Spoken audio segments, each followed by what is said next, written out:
Assalamualaikum students, I am Hamish Imran, your facilitator, and today I am going to talk about teaching pronunciation. Being a TEFL student and TEFL teacher, it is very important to know about the pronunciation of target language. क्योंकि जब भी आप target language को सीखते हैं तो उसमें मौजूद प्रोनाउंसिएशन पर भी बहुत ज़्यादा ज़ोर देना पड़ता है, क्योंकि अगर आप उन वर्ड्स को, उन सेंटेंसेस को सही अटर नहीं कर पाते तो क्या होता है कि एक रॉन्ग इम्पैक्ट जाता है, ठीक है, और आपकी जो हम कहते हैं कि प्रोनाउंसिएशन जो है उस टारगेट लैंग्वेज की सही नहीं हो पाती। तो किसी भी लैंग्वेज को सीखने के लिए हम कहते हैं कि the most important thing is pronunciation, कि आपकी जो प्रोनाउंसिएशन है वो ठीक हो। तो आज हम बात करेंगे टीचिंग प्रोनाउंसिएशन से रेलिवेंट, और इसके साथ हम ये देखेंगे कि हम इंग्लिश लैंग्वेज, क्योंकि being a student of TEFL you should know that what are the words and how they are uttered, कि वो किस तरीके से प्रोनाउंस किए जाएं। तो इसी चीज़ को लेकर हम आगे बढ़ते हैं, ठीक है, और हम ये देखते हैं कि टीचिंग प्रोनाउंसिएशन से एक्चुअली मुराद क्या है। सो टीचिंग प्रोनाउंसिएशन, सबसे पहले हम बात करेंगे कि प्रोनाउंसिएशन है क्या। Pronunciation an important aspect of the spoken language, क्योंकि प्रोनाउंसिएशन का जो ताल्लुक है वो डायरेक्ट आपकी स्पोकन से है, ठीक है। हम इसको रिटर्न से नहीं, हम इसको ले सकते, इसको रिलेट नहीं कर सकते। हम इसका डायरेक्ट लिंक जो है वो हम कहाँ देखते हैं, हम इसका लिंक जो है वो स्पोकन लैंग्वेज में देखते हैं।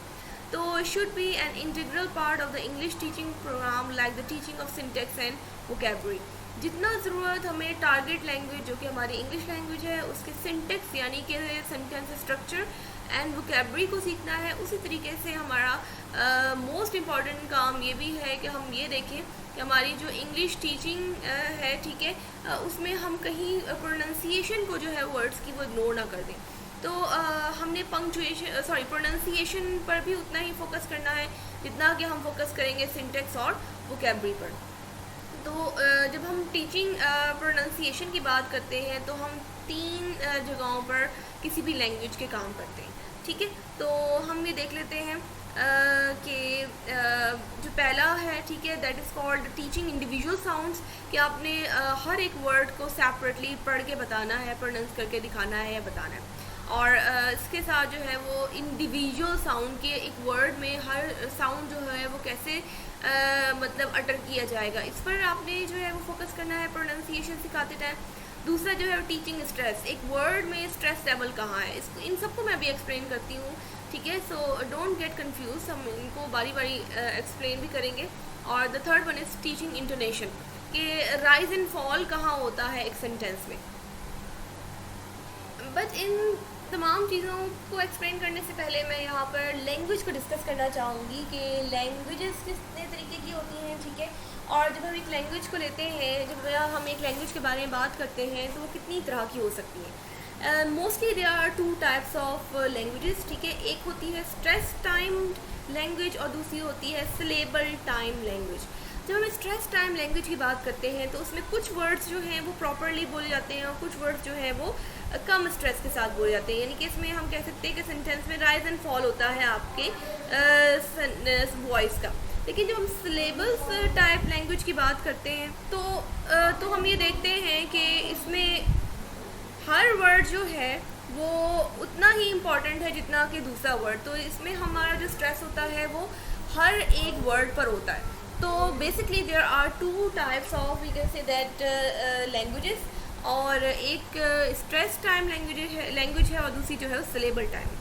अगर हम अपनी नेशनल लैंग्वेज को देखें that is Urdu, so it is called syllable time language. Syllable time language क्यों है? क्योंकि इसमें हर वर्ड जो है वो उतना ही स्ट्रेस के साथ बोला जाता है। लेकिन जब हम इंग्लिश लैंग्वेज की बात करते हैं तो this is called stressed time language. Stress time language क्यों है? क्योंकि इसमें कुछ वर्ड्स जो हैं वो प्रॉपरली बोले जाते हैं और कुछ वर्ड्स जो हैं वो इतने प्रॉपर नहीं बोले जाते। अब मैं यहाँ पर आपको एक्सप्लेन कर दूँ कि प्रॉपर से क्या मुराद है। प्रॉपर से मुराद ये है कि फुली, यानी कि अगर हम कह रहे हैं ब्यूटीफुल तो हम इसको प्रॉपरली पूरा अटर कर रहे हैं। लेकिन जब हम कह रहे हैं इज़ किसी भी सेंटेंस में तो ये हम इसको थोड़ा सा ज साउंड, ये स साउंड के साथ जो है वो उसको प्रोनाउंस करेंगे, उसको इज़ पूरा स्ट्रेस के साथ हम नहीं बोलते। तो इंग्लिश लैंग्वेज की बात हो रही है, तो इंग्लिश लैंग्वेज जो है वो स्ट्रेस्ड टाइम लैंग्वेज कहलाती है। अब अगर हम थोड़ा सा आगे बढ़ते हैं, ठीक है, तो हमें देखते हैं कि यहाँ पर हमारे पास नेक्स्ट आता है टीचिंग इंडिविजुअल साउंड्स। हमने जो है वो हर साउंड को, ठीक है, वो प्रॉपरली सिखाना होगा। अब साउंड्स क्या होते हैं, लेटर्स क्या होते हैं, we all know about the letters, we all know that there are 26 letters in English, ठीक है, कि A B C D जितने भी हैं इन तमाम के तमाम लेटर्स हैं और ये इंग्लिश लैंग्वेज में मौजूद है। But what about the sounds? कभी हमने गौर किया स्टूडेंट्स के, जब भी हम कहते हैं कैट, इसको अगर हम स्पेल आउट करें तो इसका बनता है CAT, देखिए सैट बनना चाहिए था, लेकिन ये कैट क्यों बन जाता है? सी का it means that C has some sound that is क, ठीक है, इट मीन्स के सी का जो साउंड है, ठीक है, सी की जो आवाज़ है वो क्या है? ख। तो यहाँ पर हम साउंड्स की बात करेंगे, यहाँ पर हम लेटर्स की बात नहीं करेंगे।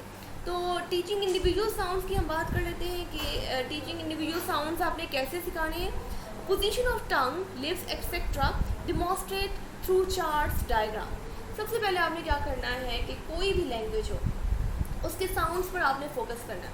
अब आपके ध्यान में ये ख्याल आता होगा कि जो आपकी L1 है, ठीक है, जो आपकी मदर टंग है, तो क्या उसमें भी साउंड्स पाए जाते हैं या नहीं पाए जाते? यहाँ पर मैं आपको एग्जांपल देती हूँ ऑफ उर्दू लैंग्वेज, कि उर्दू लैंग्वेज में 42 साउंड्स ऑफ उर्दू मौजूद हैं। यानी कि हम अगर उर्दू जिसे हम कहते हैं कि हरूफ तहजी, ठीक है, हम उस पर ना जाएँ बल्कि साउंड्स पर जाएँ तो वो 42 हम कहते हैं कि इसकी लुगत में मौजूद है। इसी तरीके से इंग्लिश में भी इसके साउंड्स ऑफ इंग्लिश हैं जो कि इसमें प्रेजेंट है।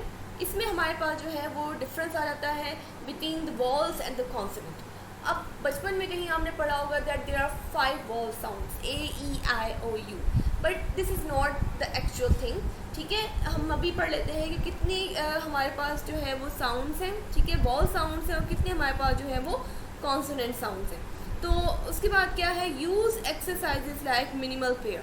फिर अब आपने क्या करना है कि जब आप प्रोनाउंसिएशन सिखाने लगेंगे तो आपने साउंड सिखाने हैं, ठीक है, डिमॉन्स्ट्रेट थ्रू चार्ट्स, आप चार्ट्स यूज़ करें, डायग्राम्स यूज़ करें, और उसके बाद जो है वो आप मिनिमल पेयर्स, ठीक है, एक्सरसाइजेस लें और बार बार प्रैक्टिस करवाएंगे उन साउंड्स की। आज के लेक्चर में मैं जस्ट यही कवर करूँगी, ठीक है।